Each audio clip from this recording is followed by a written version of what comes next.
Assalomu alaykum do'stim, ishtiribsizlarda? Va alaykum assalom, assalomu alaykum. Benzin samoga keldik.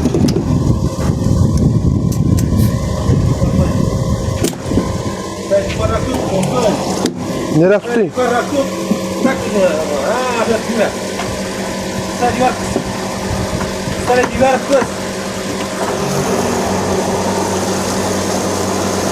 Metre benzin salsan, yak tutma. 20 metre benzin salsan 10 litre bonusu var ekan. Telefon nömrünü, maşın nömrünü yazıp alıp qoladi ekanlar. Shundan haftada bir o'ynaladi, bonusga tushsak 10 litre benzin salib beradi ekanlar. Her haftada 2 adamga o'yin bor ekan. Xudo qalasa. Yana zapravkchidan so'rayverasiz.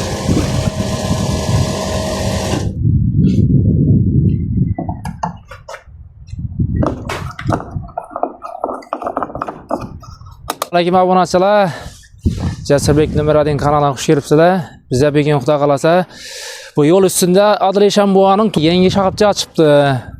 Xudoyim o'ng'ila bersin. Yaxshiliklarga, yaxshi kunlarga Xudoyim shu mashinalar uchun xizmat etib turg'ay. Ya metanimiz ishlamay turibdi deb muammo etmaysizlar, Xudo qalasa.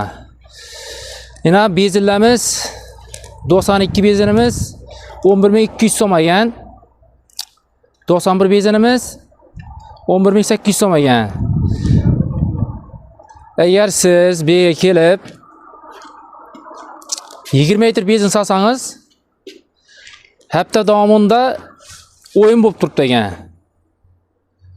Nomeringizni, telefon nomeringizni yozib qoladilar ekan va mashina nomerini yozib olib qoladilar ekan. Hafta davomida nechanchi kun o'ynaladi u? Her haftada? Birinchi gün, ikkinchi gün oynanıp ketadi.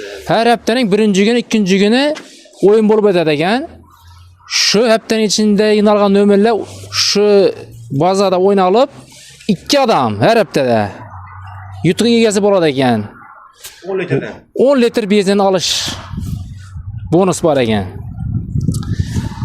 Shundan foydalanib kelaverasizlar. Bu yerning mazalini qo'yib o'tamiz. Assalomu alaykum hurmatli obunachilar, yaxshimisizlar, sog'liqlarmi? Eshonboy oil zapravkasiga borish uchun manzilni tushuntirib o'tamiz. Bu yoqda Gazar tarafdan kelaversak, Gazar tarafdan kelaverib Eshonboyning Adileshambog'ga kelaverib, ko'pirning ustidan o'tgan yerda chap qo'lda Sammoy moykamiz bor. Sammoy moykaning to'g'risida Qoradada optum bor. Shu Qoradada optumdan shunday chap zgashni bo'yidan kelib qarasak, ishga bo'ladi. Keyin Bag'at tarafdan kelaverishimizda, Bag'at tarafdan kelgandan keyin kilobda bir narsa sapor bo'ladi, asosiy mashina sapor. Mashina sapor o'tib kelaverasiz, 500 metrlik Adileshambog'imiz chiqadi. Adileshambog'dan o'tib Bo'g'azdagi darvozasidan o'ng qo'lga qarasangiz, yana Sammoy ko'radi o'ng qo'lda. Sammoydan to'g'risida Qoradada optum magazini bor. Shuni o'tib borsangiz, zgash olib, chap qo'lga zgash qolib ketadi. Shu yerda tozatilgan benzin zapravkamiz. Yani bonuslu 20 litr salasiz 10 litr bonusu var.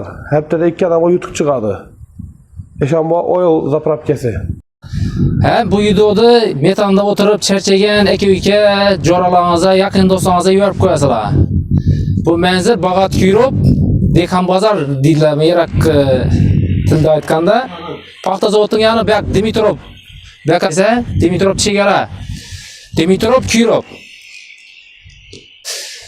Bu yoqda aytsa G'azar tarafdan kelsangizlar, shunday kelib aylangan qo'lingizda, chap qo'lingizda moyka bor.